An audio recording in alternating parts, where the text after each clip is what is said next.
allesammans. Tervetuloa taas Isätemon Piksinirkkaan, Niksipirkkaan tässä HSS Custom Craftsin pääkonttorissa Custom Garageissa. Tänään ajattelin jakaa sellaisen pienen idean otelautanauhojen viimeistelystä. Ladies and gentlemen, if any, boys and girls, g'day mates, hello David, if you're watching this. I wanted to share an idea about the fret job. Actually not a fret job, but finishing the fret job. So, have a look.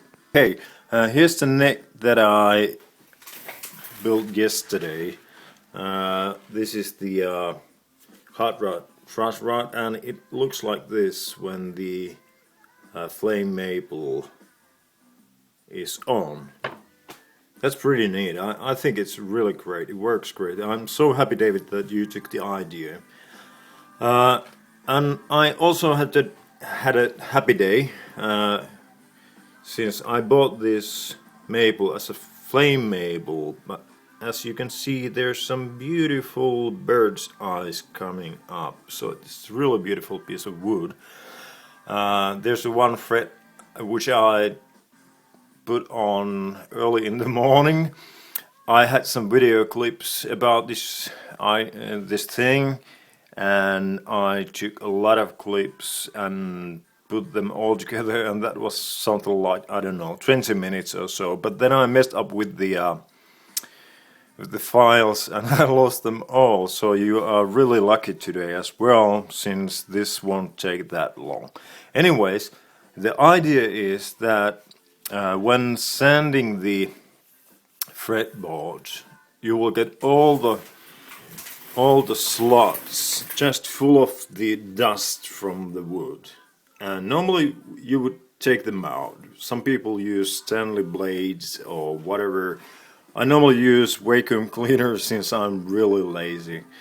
But then after the fret job, after you have put all the frets on, you have to put the dust back. You know, I try to put the slot as small as possible. Since I'm using medium fret, so the depth of the slot should be at least 1.68 millimeters. So I put it around 2 mils or something like that.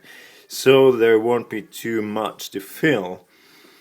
But anyways, after the fret job, some people tend to take the toothpick or whatever, and they try to stick the dust back to the hole, and that's really weird.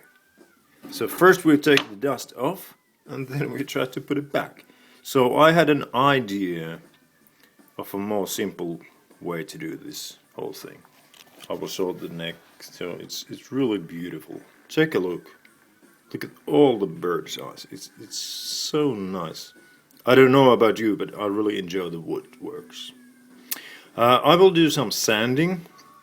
I will use 320 grit sandpaper, and I will sand only the edges of the fretboard.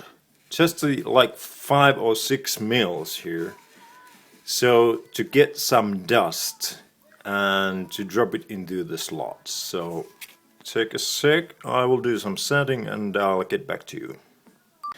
Here we go again. When sanding, just remember to be very gentle so you don't mess up with the radius here. You only need to put some pressure to get some dust into the slots. So that should be enough. Then I also did some nipping with my homemade nippers. I will show them to you. You will probably find one of these in every hardware store around the world. As you can see, I modified these. I made a little hook on the head, and then how can I show it? Yeah, that's the focused picture. There's a slot also for the fret figure. So the fret will stay there and you just nip off the ends. So these were around 13 euros. That would be, I don't know, maybe $16, $17. So I don't see any point buying $100 nippers when you can do it by yourself with just a few bucks. Okay, I have here StewMac super glue that's very thin, and I will put some glue into the slot and then press the fret into its place, and then I will show on what to do. Before we get into the real issue here, I want to show you something. I just bought StewMac tool. I don't remember what this is called. Anyway, you know what to do with it. Just press the frets in. I just open it, so it's pretty new. I had a homemade tool for this thing. I hope you sit down before I will show it to you, because it's really beautiful, as you can see.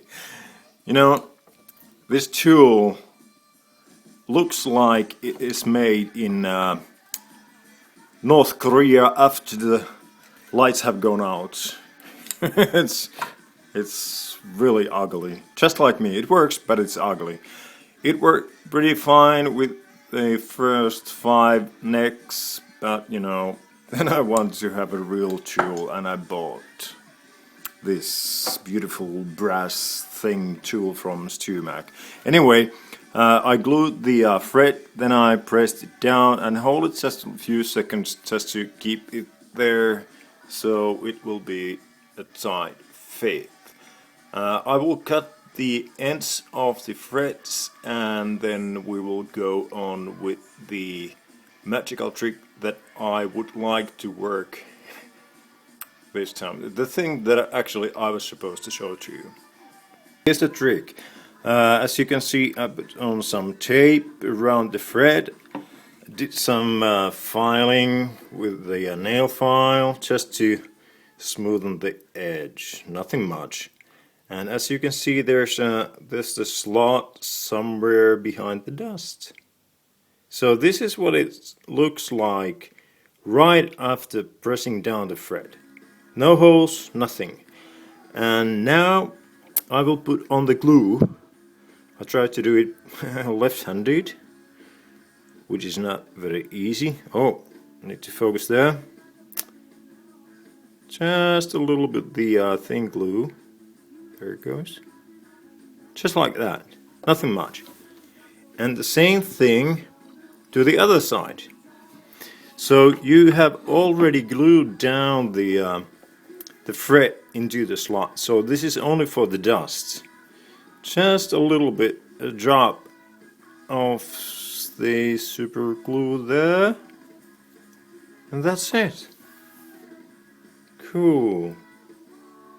Okay, I will take off the tapes and do some, rounding, filing, just a little bit to make it neat. And then I will show how it looks like after 2 drops of super thin super glue by Stuart McDonald. Take a sec. Okay, here's the deal. I just took off the tapes, had just a little sips of sanding here just to get the glue off. There was some spills there, and the result is like this. It's not bad. The hole is filled. It's pretty neat. There's a little dark spot underneath the fret, but I think that's because of the maple. The maple is so light colored that with the super glue there will be some dark spots there, but anyway, this is much more nicer than the railroads that Fender tends to use. For a minute's job, I think that is awesome. But this technique that I'm trying to develop works even better with the dark colored woods. This is a paddock. I don't know how to say it correctly. But this is a neck I made a few weeks ago. I haven't had the time to do the fretting, so I wanted to have a go with this one anyway. Did the same thing, just a little bit sanding here and there to get some dust into the slot, put on the thin super glue from StewMag with the narrow pipe that you saw, and that's it. Not bad. I think this thing will work with rosewood, cocobolo, wing, whatever these dark colored woods are, perfectly. But I don't think the maple neck is that bad either. What do you reckon, David? This is the easiest way I can figure it out. I'd really like to hear what do you think about it. Okay, that's all for this time. See you next